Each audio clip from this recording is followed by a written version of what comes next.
Assalamu alaikum and welcome to Islamic Audiobooks collection. I will be reading Stories of the Prophets by Ibn Kathir, which we downloaded from kalamullah.com. Let's read. Page 195. Quraysh fear spread of Islam, try in vain to blackmail Prophet. One day, the Quraysh tried to induce the Prophet, peace be upon him, to discontinue his teachings of the new religion, which had sown discord among their people. Utbah ibn Rabi'ah was delegated to see the Prophet, peace be upon him, and speak to him. Utbah said, "O son of my brother, you are distinguished by your qualities, yet you have sown discord among our people and cast dissension in our families. You denounced our gods and goddesses, and you charge our ancestors with impiety. Now, we are come to make a proposition to you, and I ask you to think well before you reject it." "I am listening to you, O father of Walid," said the Prophet, peace be upon him. "O son of my brother, if by this affair you intend to acquire riches, honours, and dignity, we are willing to collect for you a fortune larger than is possessed by any one of us. We shall make you our chief and will do nothing without you. If you desire dominion, we shall make you our king, and if the demon which possesses you cannot be subdued, we will bring you doctors and give them riches until they cure you." When Utbah had finished his discourse, the Prophet, peace be upon him, said, "Now listen to me, O father of Walid." "I listen," he replied. The Prophet, peace be upon him, recited to him the first 13 verses of Surah Fussilat, which may be interpreted as follows. Ha-Mim. These letters are one of the miracles of the Qur'an, and none but Allah alone knows their meanings.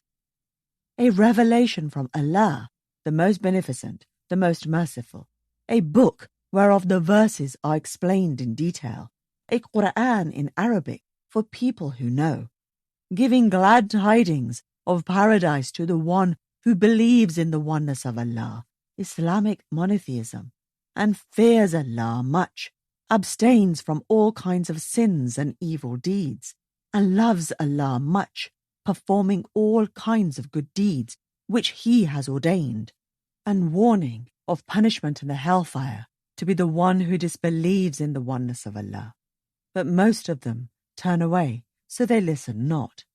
And they say, our hearts are under coverings, screened from that to which you invite us, and in our ears is deafness, and between us and you is a screen. So work you on your way. Verily, we are working on our way.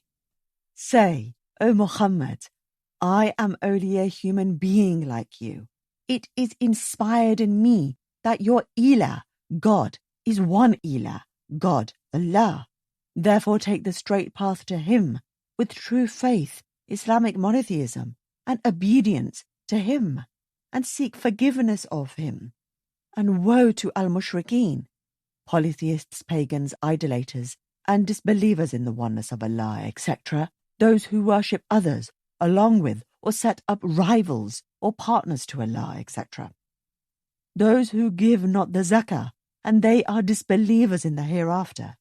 Truly, those who believe in the oneness of Allah and in His Messenger, Muhammad, Islamic monotheism, and do righteous good deeds, for them there will be an endless reward that will never stop, paradise.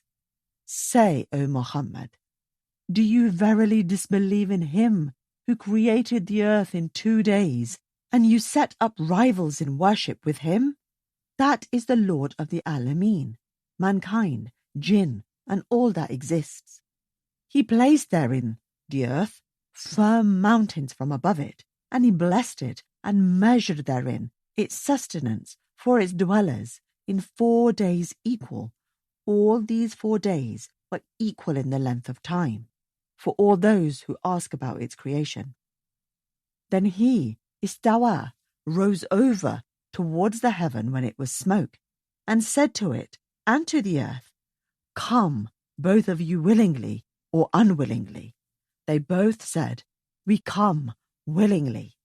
Then he completed and finished from their creation as 7 heavens in 2 days, and he made in each heaven with lamps, stars, to be an adornment, as well as to guard from the devils by using them as missiles against the devils. Such is the decree of him, the Almighty, the All-Knower. But if they turn away, then say, O Muhammad, I have warned you of a sa'iqah, a destruction, awful cry, torment, hit, a thunderbolt, like the sa'iqah which overtook Ad and Thamud people. Qur'an 41, verse 1 to 13. When the Prophet, peace be upon him, had finished his recitation, he said to Utbah, This is my reply to your proposition. Now take what course you find best. Quraysh increased persecution. First Hijrah of 615 CE to Abyssinia. Persecution by the Quraysh grew fiercer every day, and the sufferings of the Prophet, peace be upon him's disciples, became unbearable. He had heard of the righteousness, tolerance, and hospitality of the neighbouring Christian king of Abyssinia. He recommended such of his companions who were without protection to seek refuge in the kingdom of that pious king, Al-Najashi, Negus. Some 15 of the unprotected adherents of Islam promptly availed themselves of the advice and sailed to Abyssinia. Here they met with a very kind reception from the Negus. This is called the first Hijrah, migration in the history of Islam, and occurred in the 5th year of the Prophet, peace be upon him's mission, AD 615.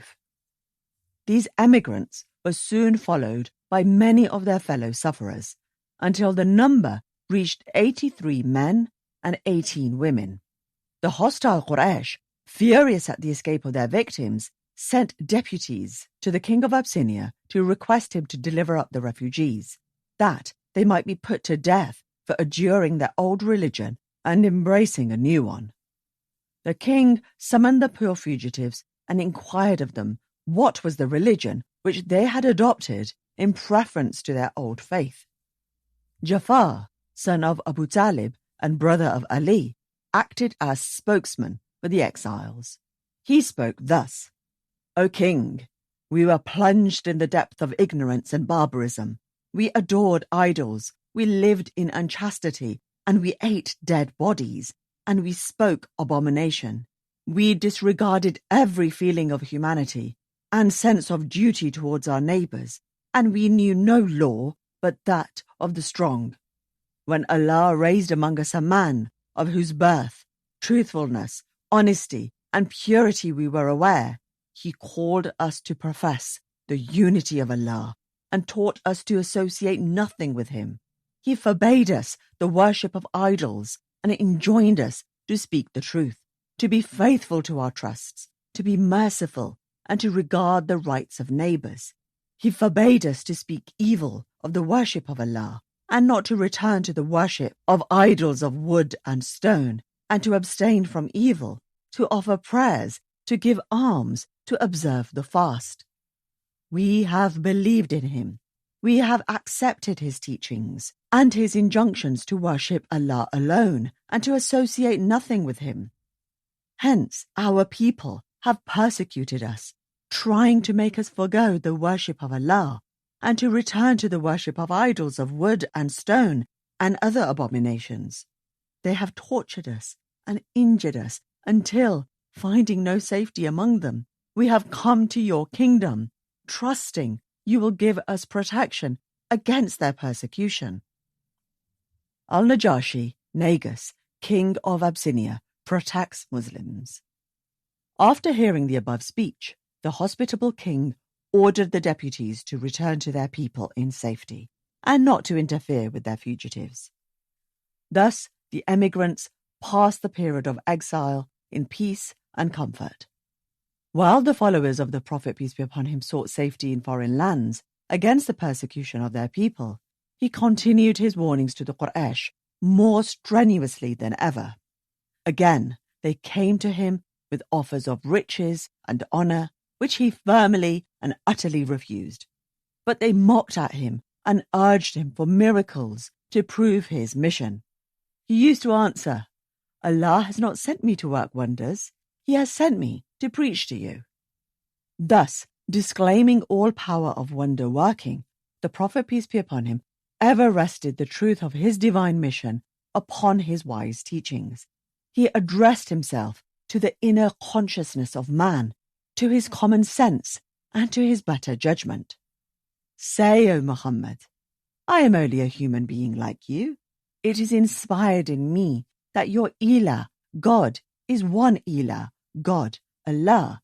Therefore, take the straight path to Him, with true faith, Islamic monotheism, and obedience to Him, and seek forgiveness of Him. And woe to al-mushrikeen, polytheists, pagans, idolaters, and disbelievers in the oneness of Allah, etc., those who worship others along with Allah, or set up rivals or partners to Allah, etc. Qur'an 41, verse 6. Despite all the exhortation of the Prophet, peace be upon him, the Quraysh persisted in asking him for a sign.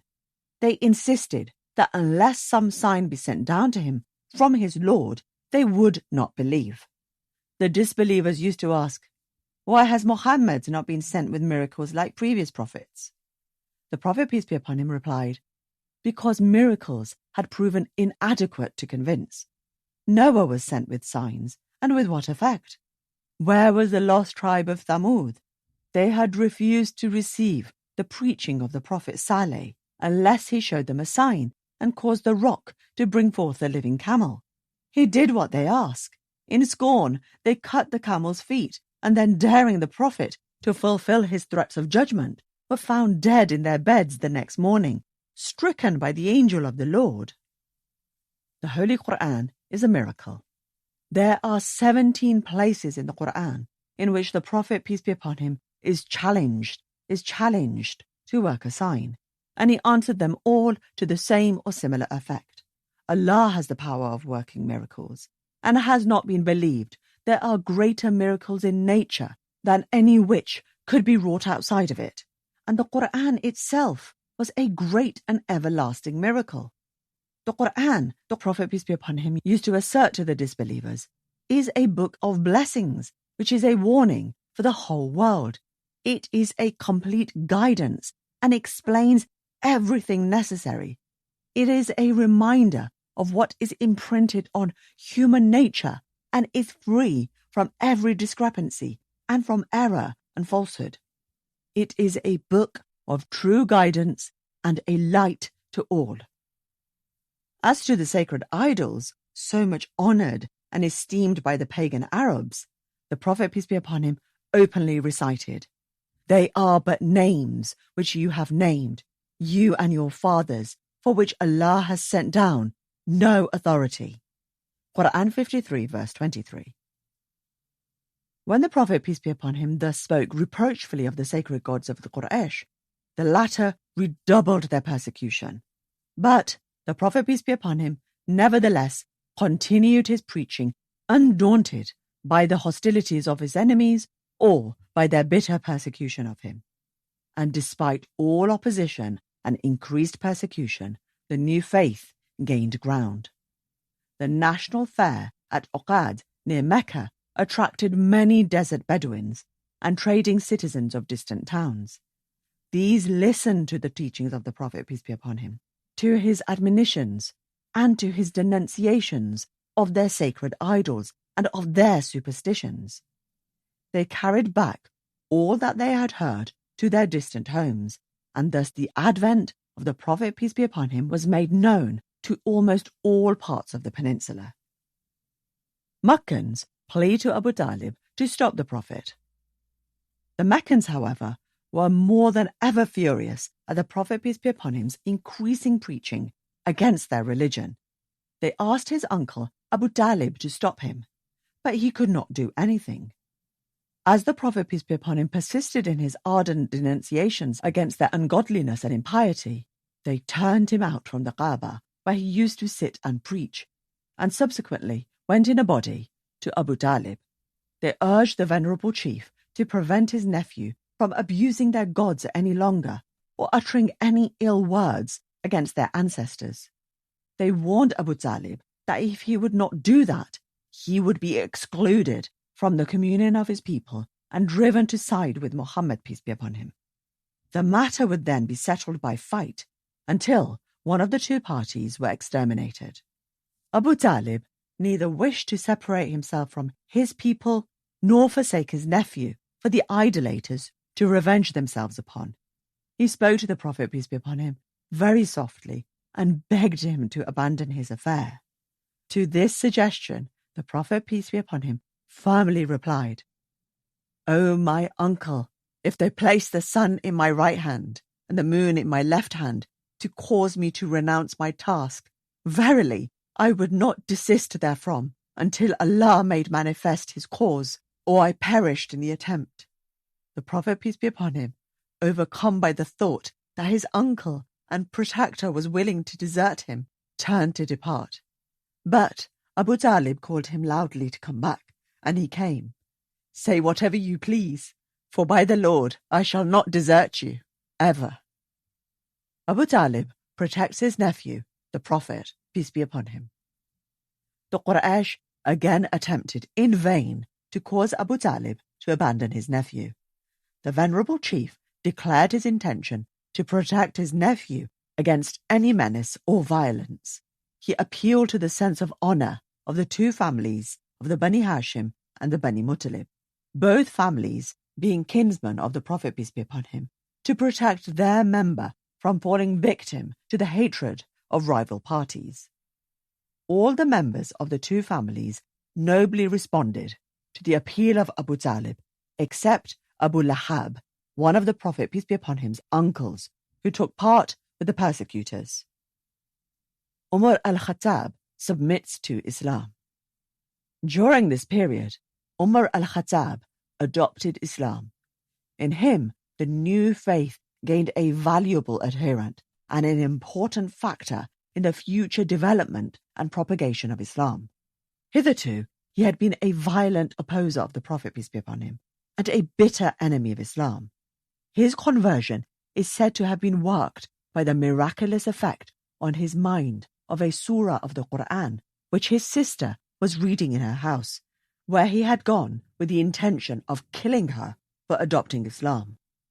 Thus the party of the Prophet, peace be upon him, had been strengthened by the conversation by his uncle Hamza, a man of great valor and merit, and of Abu Bakr and Umar, both men of great energy and reputation. The Muslims now ventured to perform their devotions in public. Quraysh divided into two factions. Alarmed at the bold part which the Prophet, peace be upon him, and his followers were not able to assume, and aroused by the return of the deputies from Abyssinia and the announcement of their unsuccessful mission, the Quraysh determined to check by a decisive blow any further progress of Islam. Towards this end, in the 7th year of the mission, they made a solemn covenant against the descendants of Hashim and Muttalib, engaging themselves to contract no marriage with any of them and to have no communication with them.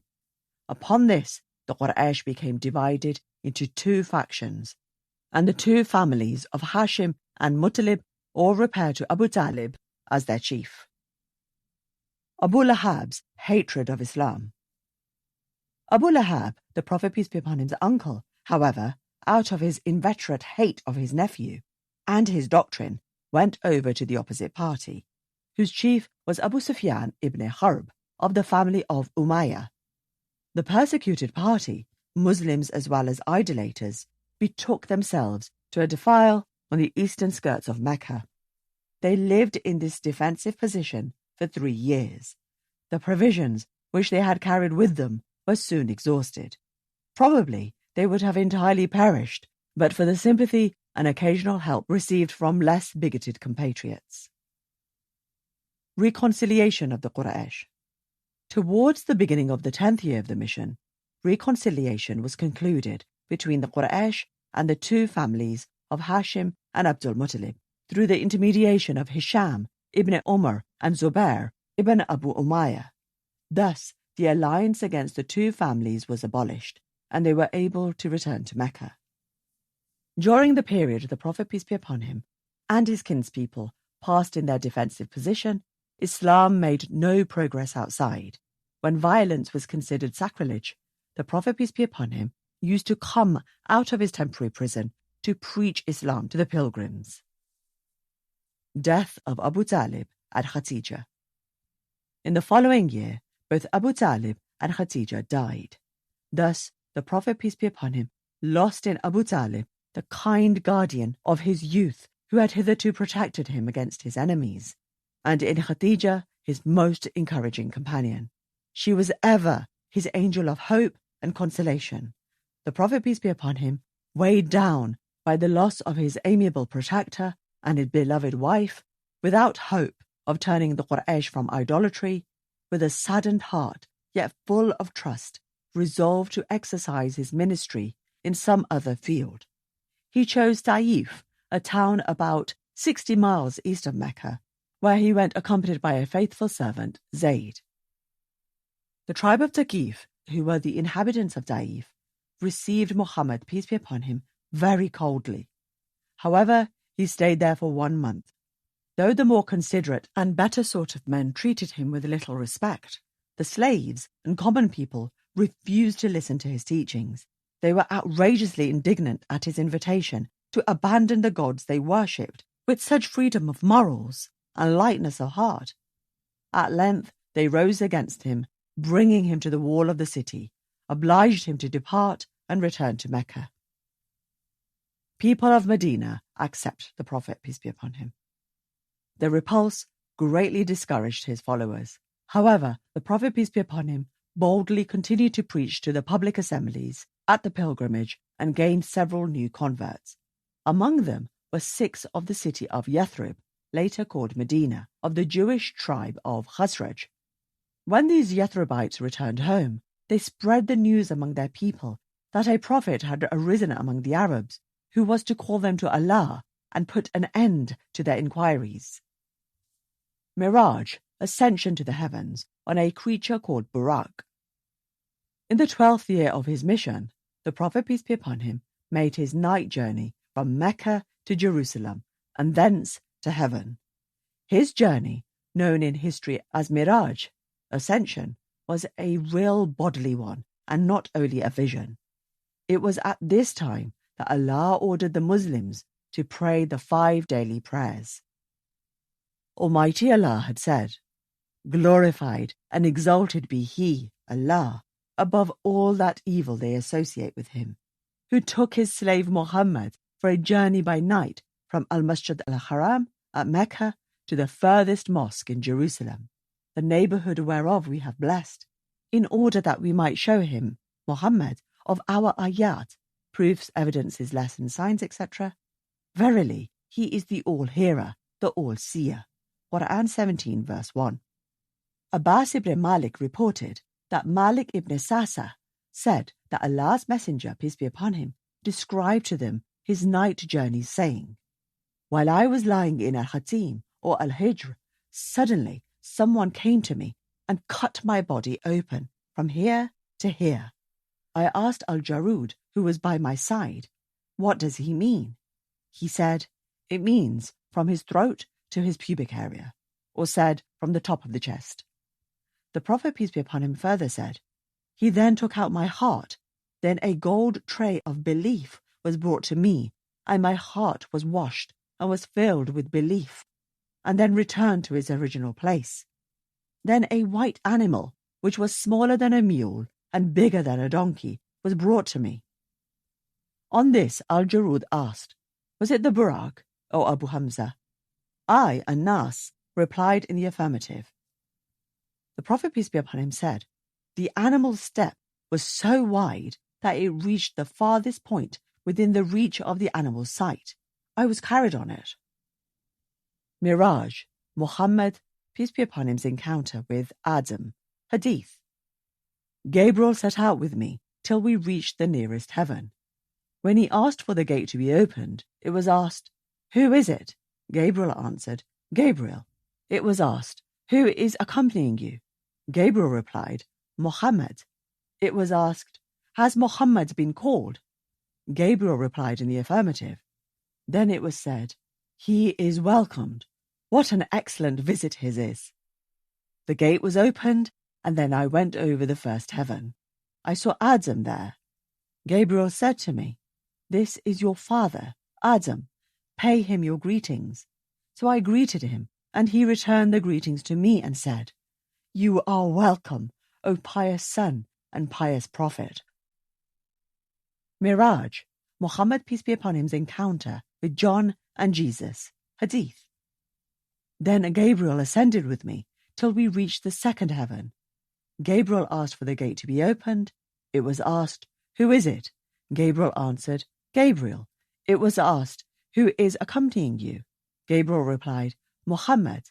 It was asked, "Has he been called?" Gabriel answered in the affirmative.